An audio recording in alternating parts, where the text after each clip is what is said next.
헤라 엄마께서는 엄청 그 작은 수행단체부터 시작해서 사람들의 마음을 깨우겠다는 게 큰 영향력으로 점점 드러나고 있잖아요. 화가로도 활동을 하시고 또 유튜버로도 이제 활동을 왕성하게 활발하게 하시고 하면서 점점 헤라 엄마가 우리나라 사람들한테 미치는 영향력이 커지는 느낌이거든요.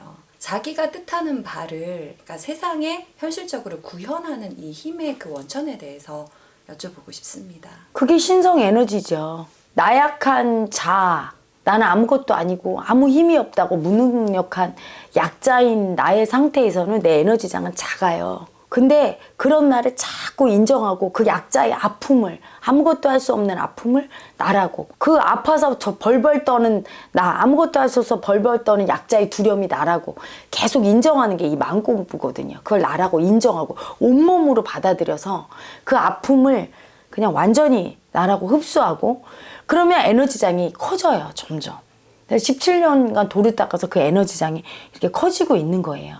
제가 커진다는 얘기는 뭐냐면 그 작은 에고는 자꾸 죽고 그 자리에 신성의 에너지가 영채님이 와서 자리하게 돼요. 그러면 그 에너지가 눈에 보이진 않지만 신성의 에너지는 영향력을 미치게 돼요.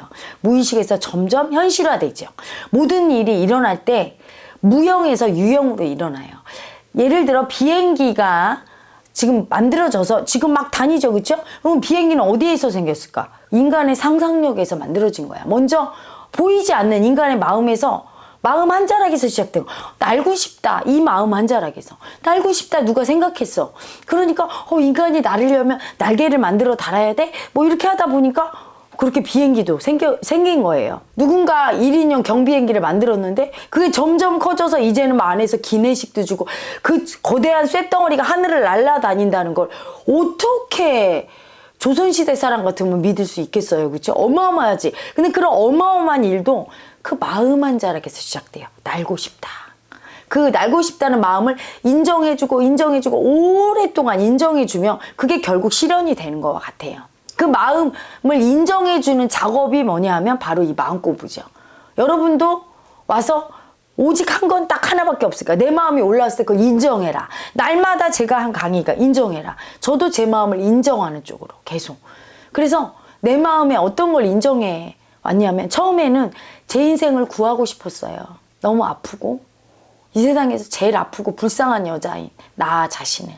그래서 내 인생을 구하고 싶은 그 마음을 인정하니까 내 인생을 구했는데 내 인생을 구해서 내가 편하다 보니까 제자 아기들의 아픔이 보이고 내가 좀 도움 주는 사람이 되자. 이 아기들의 인생이 좀 구원을 받았으면 하다 보니까 제자 아기들 공부시키게 되고 제자 아기들의 아픔이 어느 정도 조금 안정이 되고 이 아픔을 보고 공부를 가르치게 돼서 보니까 세상이 보이는데 너무 아픈 마음들이 많이 보이고 그러니까 세상에 그 아픈 마음들을 마음만 인정하면 편안해지고 행복해지는데 다 받아들이면서 신나게 살 수 있는데 세상을 향해서 또 말하게 되고 점점 에너지를 점점 크게 쓰게 됐던 거죠.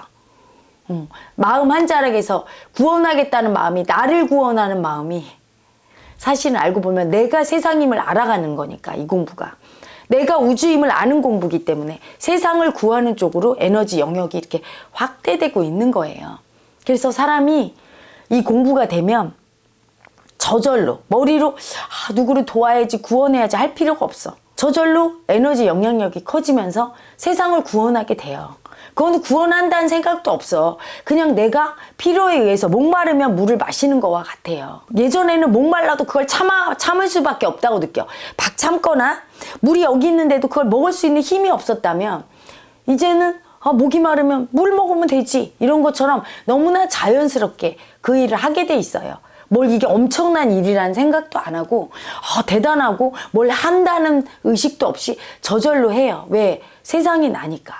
세상의 아픔을 보면 내가 아프고 세상의 아픔은 나도 아프고 왜? 세상이 존재하지 않으면 나도 없지요. 어떤 분이 우주가 멸망하기 전까지 제가 살 수 있을까요? 곧 멸망한대요. 그러길래 제가 그랬어요. 당신의 죽음이 곧 우주의 멸망이니까 걱정하지 말라고.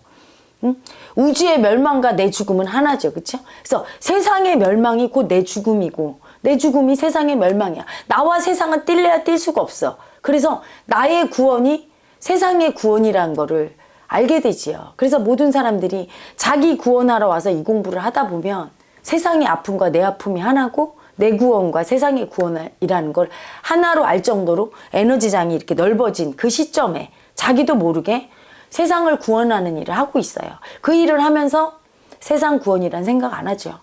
그냥 내 필요에 의해서 목마를 때 물 먹는 것처럼 하게 돼 있고, 그렇게 내가 목말라서 먹는 것처럼 할 때 많은 사람들이 깨어나게 되고, 우리는 서로 연결돼 있는 존재니까, 너와 내가 없으니까, 분별이 없으니까 그렇게 될 뿐, 뭐가, 저는 이렇게 생각해요.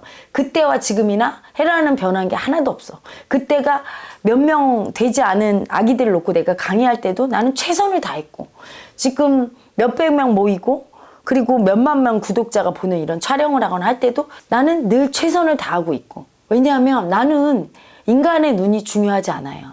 영채님이 항상 계시기 때문에, 그분이 내 모습을 늘 보고 있는 걸 알기 때문에 내가 정말 진실하게 최선을 다하고 있고, 그분이 기쁘게 나를 보고 있는가, 그분이 기뻐하시면 나는 그거로 족하고, 그분이 정말 원하시는 쪽으로 내가 사랑으로 제대로 일하고 있는가, 그거면 족하기 때문에 예전의 나와 지금의 나는, 내 생각에는 어떤 영향력이라든가 에너지는 이런 거는 똑같이 이렇게 느껴요. 별로 그런 자각은 없어요. 이건 더 있죠. 훨씬 더 내가 영채님의 가르침에 더 순응하고 있고, 더 깊은 아픔을 느끼고 있고, 더 세상을 사랑하고, 더 신성을 사랑하고, 내 삶을 사랑하게 됐고, 우리 아기들을 사랑하게 됐구나. 그거는 자각을 해요. 엄청 깊이 사랑하고 이제는 미움받을 각오가 완전히 돼 있구나. 영채님이 죽으라면 정말 죽는구나. 그래도 기쁘게 죽을 수 있는 각오도 됐구나. 근데 이건 느껴지죠. 근데 그런 영향력이나 에너지나 이런 거에 대해서는 별로 이제 신경을, 자각을 잘 안 하는 상태? 똑같은, 나는 똑같은 상태에 있다고 보면 될 거예요. 그러니까 남이 보는 나와 내가 이렇게 쓰면서 할 때, 나는 왜냐하면 외적인 거에 신경을 안 쓰니까 항상 공부가 깊어질수록 이렇게 더 이렇게 들어가는 것 같아요. 이렇게.